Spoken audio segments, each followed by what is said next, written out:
औज़ुबिल्लाहि मिनश्शैतानिर्रजीम बिस्मिल्लाहिर्रहमानिर्रहीम। आज हम इस्लामियत में सूरह अनफ़ाल की आयत नंबर 29 से 37 तक उसको पढ़ने समझने और उसके सवाल और जवाब जो हमारी टेक्स्ट बुक में मौजूद हैं उसको डिस्कस करते हैं। या अय्युहल्लज़ीना आमनू इन तत्तक़ुल्लाह, आयत ये शुरू हो रही है यहाँ पर। मोमिनो, अगर तुम खुदा से डरो तो वो तुम्हारे लिए अम्र फ़ारिग पैदा करेगा। अगर तुम खुदा से डरो तो वो तुम्हारे लिए अम्र फ़ारिग पैदा करेगा, यानी तुमको मुमताज़ कर देगा। मुमताज़ कर देगा मतलब कि पॉपुलर, अल्लाह माशरे में आपकी इज़्ज़त करवाएगा, ठीक है ना। जैसे उल्मा की इस माशरे में उल्मा और फ़ुक़हा और मशाइख की इज़्ज़त एक रिस्पेक्ट मौजूद है, तो अल्लाह जो है फ़रिश्तों को भेजता है और दिलों के अंदर जो है मोहब्बतें डलवाता है। ये एक अलग टॉपिक है, ठीक है ना। तुमको मुमताज़ कर देगा और तुम्हारे गुनाह मिटा देगा और तुम्हें बख्श देगा। कितनी बड़ी बात है ये। और सारी चीज़ें ही अल्लाह के खौफ से हैं और अल्लाह का खौफ ही नहीं है हमें, ठीक है ना। तो अगर आप अल्लाह से डरोगे तो अल्लाह आपको बुलंद करेगा, मरातिब बढ़ाएगा, आपके गुनाह मिटा देगा और आपकी बख्शिश करेगा। और खुदा बड़े फ़ज़ल वाला है। और ए मोहम्मद सल्लल्लाहु अलैहि वसल्लम, उस वक्त को याद करो जब काफिर लोग तुम्हारे बारे में चाल चल रहे थे और तुमको कैद कर दिया जाए। ये उस वक्त की बात है कि जब आपने जो है वो हिजरत करने की सोची। जब हिजरत जो है अक्सर असहाब को हिजरत करवा दी और आपने भी हिजरत करनी थी, तो कुफ़ार को इस बात का यकीन हो गया कि अब ये हिजरत कर आएंगे। तो अगर ये हिजरत करके मदीना चले गए तो इनकी ताकत बढ़ जाएगी, लिहाजा इससे पहले इनको रोका जाए। तो उन्होंने सोचा इनको कैद कर दें, इनको ना जाने दें, या इनको नाउज़ुबिल्लाह इनको कत्ल कर दें, क्या किया जाए। तो बाकायदा एक बैठक बैठी थी, तो ये उसका तस्करा है। तो जब काफिर लोग तुम्हारे बारे में चाल चल रहे थे, तुमको कैद कर दें या जान से मार डालें या जिला वतन कर दें, ठीक है, या वतन से निकाल दें। तो इधर वो चाल चल रहे थे और इधर खुदा चाल चल रहा था। और फिर कहा जाता है कि किसी ने कहा कि और अल्लाह सबसे बेहतर चाल चलने वाला है, यानी सबसे बेहतरीन प्लानर अल्लाह ताला है। एक दुनिया और मुआशरा तुम्हारे ख़िलाफ़ चाल चल रही है और एक अल्लाह जो है वो अल्लाह ने अपनी हिकमत से जो है वो दुनिया को चलाना है। तो होगा वही जो अल्लाह चाहेगा, चाहे लाख लोग तुम्हारे पीछे साजिशें करते रहें।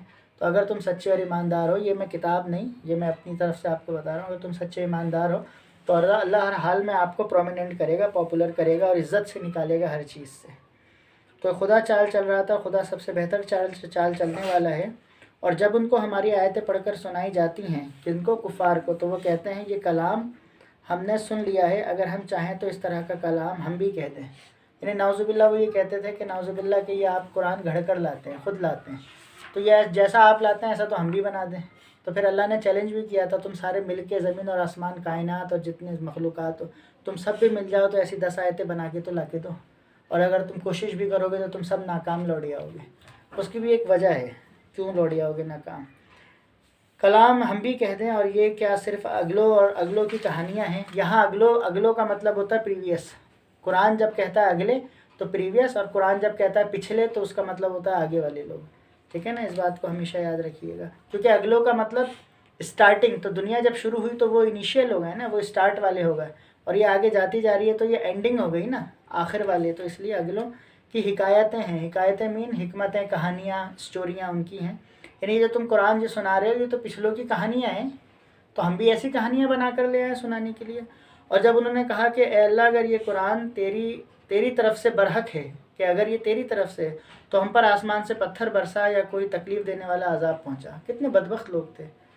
या कुछ और कह देते, आसमान से फरिश्ते नाजिल कर दे, होरे नाजिल कर दे। कैसे देखो, जिनकी किस्मत में अल्लाह ने नसीहत ना लिखी हो, तो आसमान से पत्थर बरसा या कोई तकलीफ़ देने वाला अजाब पहुँचा, अजाब दे।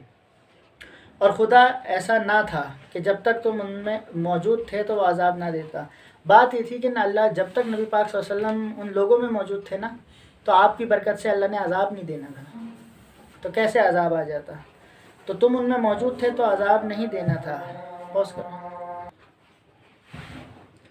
और अब उनके लिए कौन सी वजह है कि उन्हें अजाब ना दे, कि जबकि मस्जिद मोहतरम में नमाज़ पढ़ने से रोकते हैं और वो इस मस्जिद के मुतवल्ली भी नहीं है। यानी वो मस्जिद में नमाज़ पढ़ने से रोकते हैं और वो मुसलमान भी नहीं, यानी मस्जिद के मालिक भी नहीं है। इसके मुतवल्ली तो सिर्फ़ परहेज़गार हैं, यानी जो असहाब थे, जो परहेज़गार लोग हैं, इबादतगार हैं। लेकिन इनमें के अक्सर नहीं जानते, और उन लोगों को नमाज खाने काबा के पास सीटियाँ और तालियाँ बजाने के सिवा और कुछ नहीं थी। यानी ज़ाहिर इंतशार पसंद लोग थे, जो मुनाफिकीन थे, जो दिखावे के मुसलमान हुए थे, या जो कुफार थे वो इस तरह तंग करते थे। और तुम जो कुफर करते थे इसके बदले अजाब का मज़ा चखो रोज़े महशर जहन्नुम के अंदर। और जो लोग काफिर हैं अपना माल खर्च करते हैं तो खुदा उनके रास्ते लोगों को खुदा के रास्ते से रोकें, सो अभी वो खर्च करेंगे मगर आखिरत में खर्च करना उनके लिए अफसोस होगा और वो मगलूब हो जाएंगे। कुफार लोगों को पैसे देकर इस बात की कोशिश करते थे कि आप इस्लाम ना लाओ, यानी पैसे खर्च करते थे इस बात में कि तुम अल्लाह के रसूल की दावत से हट जाओ। लेकिन अल्लाह ने उन्हीं को गलबा देना है जिसे अल्लाह देना चाहता है। और काफिर लोग दोज़ख की तरफ हाँके जाएंगे, यानी मार मार के उन्हें दोज़ख की तरफ फेंका जाएगा ताकि खुदा नापाक लोगों को पाक से अलग कर दे। ठीक है ना। और एक दूसरे पर रखकर एक ढेर बना देगा, यानी फेंक फेंक के एक दूसरे के ऊपर ढेर बन जाएंगे, फिर इसको दोज़ख में डाल देगा। और यही लोग खसारा पाने वाले हैं। खसारा पाने का मतलब यही लोग मुकम्मल नुकसान उठाने वाले हैं। ठीक है ना, खसारा पाने वाले हैं। कलिमात व तरकीब जुज़ भी तो वो कैद कर दें, मुकान बेटियाँ, फ़यर कमू वो जमा करे इसे, असतीरुल अव्वलीन पहलों की कहानियाँ, यानी पिछलों की कहानियाँ, तज़दियतन तालिया। अब 3 सवाल हैं हमारे पास सबक में। तकवा के क्या इनामात हैं? वायज़ा यमकुरु बिकल लज़ीना काफ़रू में किस वाक़ये का तस्करा है? कुफ़ार के मुतालबे के बावजूद अल्लाह ताला ने उन पर अज़ाब क्यों नाजिल फरमाया? ठीक है, तो क्यों नाजिल फरमाया, अब इसको हम डिस्कस करते हैं कि सूरह अनफ़ाल में तकवा के इनामात क्या हैं। तकवा के मायने अल्लाह से डरते रहना और उसके हुक्म के ख़िलाफ़ ना करना तकवा कहलाता है, यानी अल्लाह का हुक्म मानना और जिस चीज़ से रोका उससे रुकना तकवा कहलाता है। तकवा अख्तियार करने वाला हर शख्स मुत्तकी और परहेज़गार कहलाता है, जो सूरह अनफ़ाल की आयत नंबर 29 में इसका बयान किया गया है। ठीक है, तकवा के इनामात क्या हैं? मोमिनो, अगर तुम अल्लाह से डरते रहोगे तो उसकी बदौलत जो है हक़ और बातिल में फ़र्क करने की सलाहियत अता करेगा। हक़ और बातिल यानी हक़ यानी अल्लाह और उसके रसूल की जो हक़ और सच बातें हैं उसमें, और गलत रास्ते में, शैतान के रास्ते में फ़र्क। तुम्हारे गुनाहों को मिटा देगा। तकवा का तीसरा फ़ायदा ये है कि अल्लाह ताला माफ़ कर देगा और बख्श देगा। तकवा अख्तियार करना बख्शिश का ज़रिया होता है। सेकंड, वईज़ यमकुरुल लज़ीना काफ़रू में वाक़िया कौन सा है? इसमें वाक़िया जो है नबी पाक सल्लल्लाहु अलैहि वसल्लम के ख़िलाफ़ जो मैंने आपको बताया साजिश की गई थी। साजिश क्या थी कि उन्होंने दारुल नदवा में एक जगह का नाम था, उसमें एक मजलिस बुलाई, उसमें एक फ़ैसला किया क्या करें, आपको जिला वतन करें, कैद करें, आपको कत्ल करें।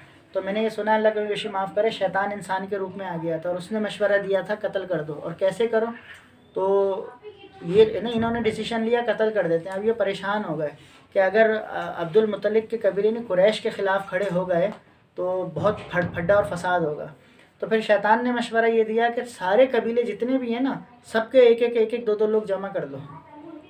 क्यों? क्योंकि एक कबीला मारेगा तो उनसे लड़ना मुश्किल हो जाएगा, पूरे अरब कबाइल अगर मिलके मारेंगे तो फिर उनसे लड़ना बड़ा मुश्किल हो जाएगा। समझ गए ना।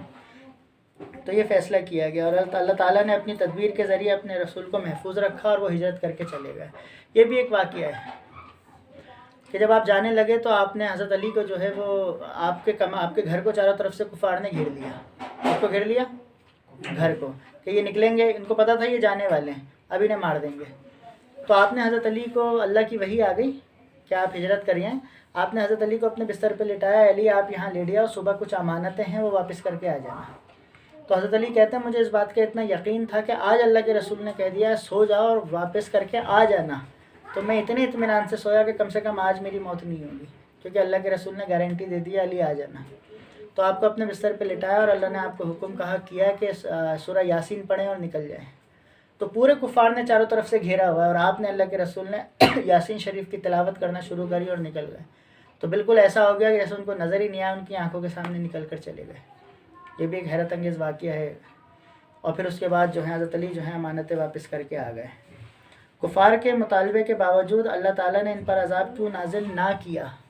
इन्होंने कहा था ना हम पे पत्थर बरसा दो, अज़ाब नाजिल करो। तो बात यह है कि नबी पाक सल्लल्लाहु अलैहि वसल्लम इनके दरमियान में मौजूद हैं, तो जब तक अल्लाह के रसूल मौजूद हैं तो इन पर अज़ाब नहीं आएगा। जब तक अल्लाह के रसूल मौजूद हैं तो अज़ाब नहीं आएगा। और दूसरा, कुफार में कुछ लोग जो है इस्तग़फ़ार करते थे तो अल्लाह इस्तग़फ़ार से भी अज़ाब को रोक देता है। तो हमें इस बात से ये पता चलता है कि जब हमसे कोई गुनाह, कोई ऐसी सरज़श हो जाए तो अल्लाह के हुज़ूर इस्तग़फ़ार पढ़ना चाहिए। अस्तग़फ़िरुल्लाह ला हौला वला कुव्वता इल्ला बिल्लाहिल अलीय्यिल अज़ीम। ठीक है ना। मुख्तलिफ़ टाइप के इस्तग़फ़ार हैं, अस्तग़फ़िरुल्लाह रब्बी मिन कुल्लि ज़म्बिन अज़नबतुहु व अतूबु इलैहि। तो अल्लाह के हुज़ूर इस्तग़फ़ार पढ़ना चाहिए। तो अल्लाह की गुस्से और गज़ब को दुरूद शरीफ भी ठंडा करता है और इस्तग़फ़ार भी। तो ये हमारी आज का ये टॉपिक है और ये मुकम्मल हुआ। अस्सलामु अलैकुम व रहमतुल्लाहि व बरकातुहू।